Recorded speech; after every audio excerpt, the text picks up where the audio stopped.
Hey guys, it's Bree. So in today's video, we're going to be going over my January, February, and March wrap-up, guys. This is going to be a good wrap-up in my opinion because I've read some really good books, and I've also finished off 5 series, guys, that I was in the middle of. Granted, one of these series I binge read like crazy. Actually, like 2 of them I binge read like crazy. But anyways, we're going to go ahead and just jump right into it. So January's wrap-up, we read 4 books in January. So 4 books.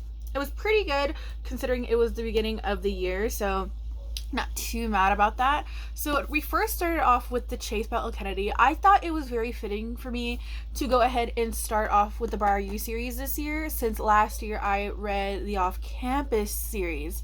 So I'm very, very excited for this one right here.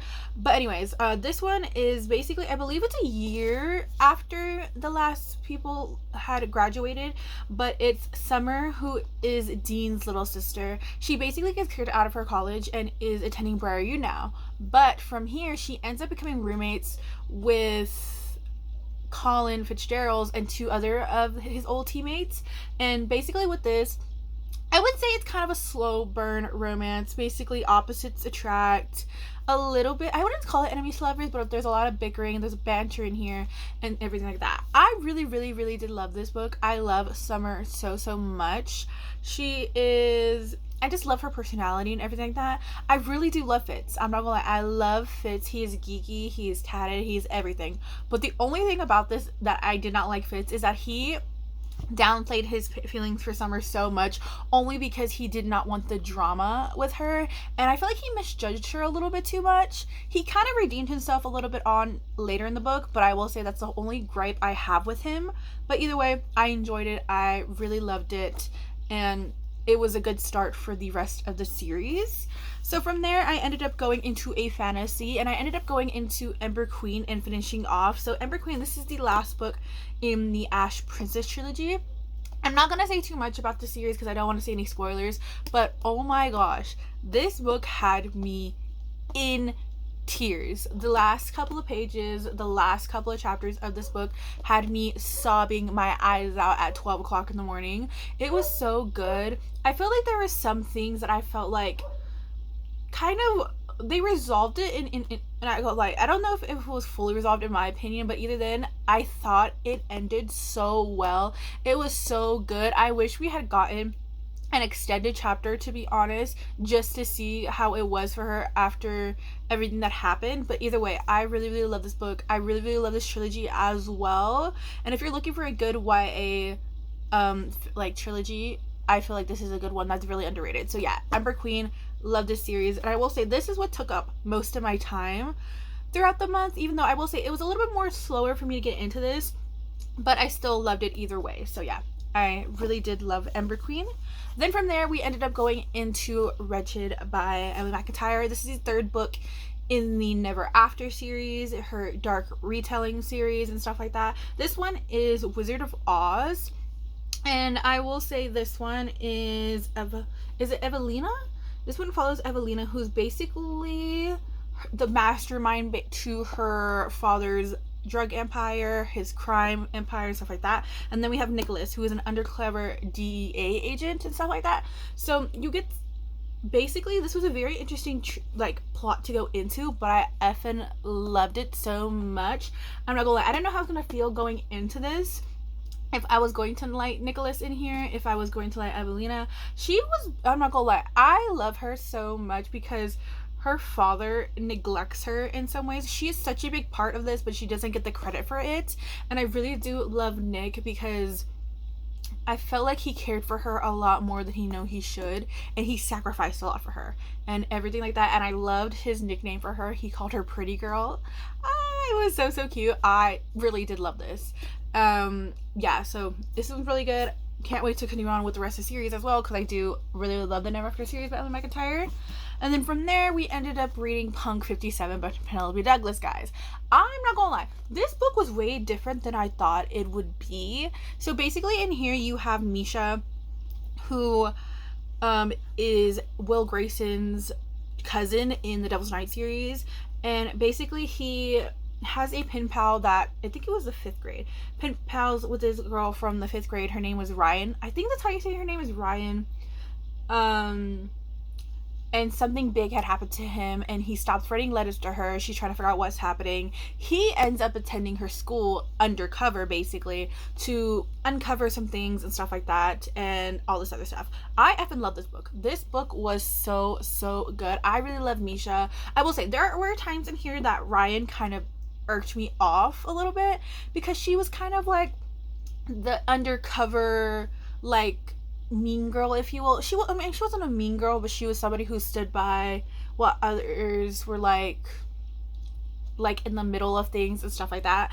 But other than that, I really did love it. I really love Misha. I love Misha so much. I don't know what it is. It's probably the Grayson children in general that I ever love. And the little plot twist at the end of this, I was not expecting that. I was not expecting the little twist in this. So yeah, either way, I'm very excited to be continuing on into the Devil's Night series after reading this. I do recommend reading this before you get into at least the second half of the Devil's Night. Everybody says to read it before Corrupt. I say, or like, not before Corrupt, like after Corrupt. I say read it probably either before Corrupt or, no, after Corrupt or after Hideaway. At least before Killswitch. I feel like that's what it is if you're wanting to read this book. I would still, if you don't want to read it, then don't go ahead and do it. But I would recommend not probably read it in order with this, because it does connect into the rest of that. But either way, I loved it. Very excited for, of course, like I said, getting back into the Devil's Night series after reading that. So from there, we're going to go into February. I ended up reading 7 books in February. One was audio, and the other ones, of course, were physical. I'm just going to skip over these really quickly. This is the rest of the Bird or Birthright series. I'm not going to talk about this that much because of the Sophie Lark controversy that is going on. I don't want to dip into that too often. I enjoyed the rest of the series. And I'm not gonna lie, I will be reading the Kingmaker series, because I did buy them secondhand so that I can read them, because I really want to read them after this. But I did enjoy the rest of these. I will say Broken Vow probably was my favorite out of the rest of these 3, but I'm not going to talk too much about it because I don't want to get too into it right now, especially because of everything that's happening. But otherwise, I did finish the Bird or Birthright series. I enjoyed it, like I said, but I don't want to talk too much about it, so we'll put that to the side. And then we ended up reading More Than Words by Mia Sheridan. This was technically this was a part of a trilogy, I believe, like a standalone trilogy. This one was the end of that trilogy as well. So in this one we have Callahan, and Jessica, who basically, when they were little, they basically sparked up a little friendship through trauma bonding, basically. So from there, and then a couple years later, they re-meet in, I believe they're back in France. Are they in France or in Italy? Yeah, go into France, and all this stuff comes up, like literally, like they rekindled their friendship and stuff like that. And Callahan has like a big, it's not Callahan, it's Callan. Callan has a big secret from there. He becomes a musician as well, and all this other stuff. There's some drama going off. There's some stuff happening. I really love this book. I really did. I will say that one thing about Mia Sheridan, I feel like her books are hit or miss with a lot of people, is because I feel like the way she writes, I feel like she doesn't write fluffy romances. At least this series is not a fluffy romance. It hits some topics in general that you wouldn't really write into books, which I think is very interesting. But I do love it. They're very heartbreaking. They're kind of heartbreaking. They're very emotional reads, but I love them so much. But yeah, this one I was really good.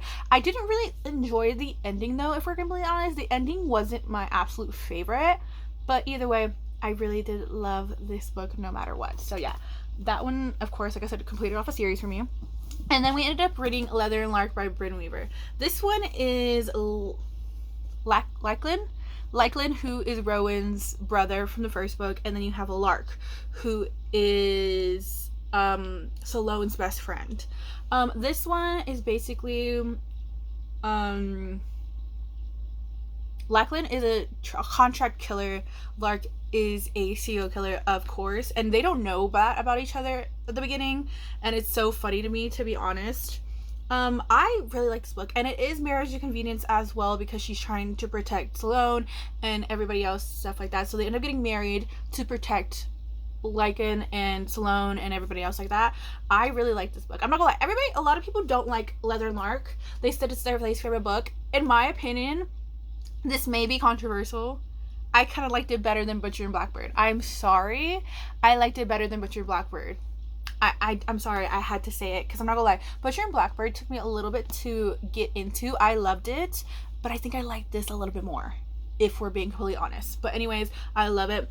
Lachlan is so the man. I love this man so much. He calls her Duchess, and I love that. I love it. I love it. I love it. Yeah. So anyways, I love this book, guys. And well, I'm so excited because I am currently reading Size and Sparrow. So I'm excited to finish off this series and I will say the end of this book as well. The end of this book had me in a chokehold because I read it, I think, before I ended up getting Size and Sparrow. I don't know if it was released yet or not. And I was like, I need the next book. So I ended up, like I said, I'm in Size and Sparrow right now. We shall see how that goes. I'm really enjoying it so far. So hopefully we end up liking her because I love this book. I loved it so much. Then from there, we ended up reading An Honored Vow by Melissa Blair. This is the last book in the Halfling Saga.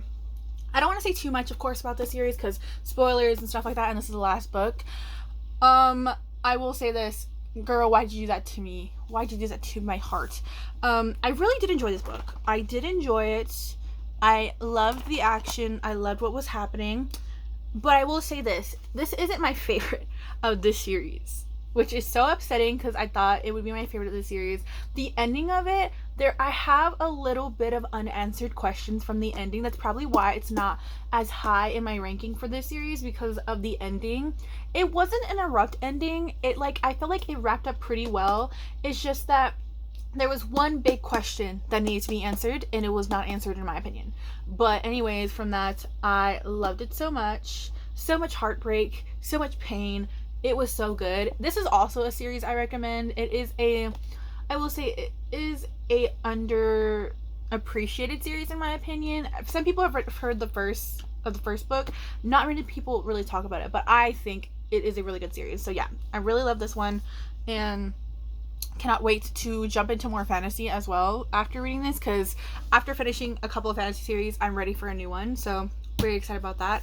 And then from there, we ended up going into this is The Risk by Elle Kennedy. This is the second book in the Briar U series. This one we follow Brenna, who is Coach Jensen's daughter of Briar U, and she ends up basically having to fake date Jake Connolly, who is basically the Harvard superstar, the rival, and stuff like that. So we have rivals to lovers, enemies to lovers, fake dating in here as well. I effing love this book. I really, really did love it.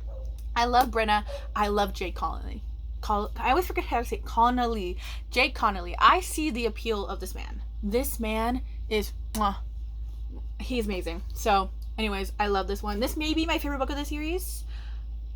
It is my favorite book of the series. I will say that. I really do love it. I loved it so much. Because like I said, I love the enemies to lover, the rival little romance in here. I don't know what it was about it. It gave me something that I was wanting. So that was all the books I read in February. So on to the ones I read in March. I read 5 books. So from The Risk, I ended up finishing the rest of the Briar U series from there. So I ended up reading, of course, the play. So this is Hunter's and Demi's book.